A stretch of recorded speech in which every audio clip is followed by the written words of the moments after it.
Hi అండి. మీలో ఎంతమందికి సమోసాలంటే ఇష్టము? చాలా వరకు దీని ప్రాసెస్ చాలా కష్టంగా అనిపిస్తూ ఉంటది కదండీ!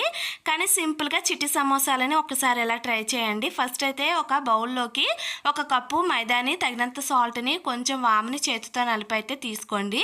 ఒక టీ స్పూను ఆయిల్ కూడా వేసుకొని ఒకసారి కలిపేసి వాటర్ వేసి చపాతీ ముద్దలాగా అయితే కలిపి 5 నిమిషాలు పక్కన పెట్టేసుకోండి. 5 నిమిషాల తర్వాత చిన్న చిన్న చపాతీల్లాగా అయితే పామేసుకొని 4 భాగాలుగా అయితే ఇలా కట్ చేసుకోండి. ఇప్పుడు ఒక పీస్‌ని తీసుకొని ఎడ్జెస్ వైపు ఇలా తడైతే చేసేసుకోండి వాటర్ తోటి. మధ్యలోని స్టఫింగ్‌ని పెట్టేసి ఆ చివరిని, ఈ చివరిని ఇలా కలిపేసి జాయింట్ చేసేసుకోండి. తర్వాత కింద వైపు కూడా జస్ట్ ఇలా నొక్కి పెట్టేసుకుంటే చిన్న సమోసా అయితే రెడీ అయిపోయిందండి.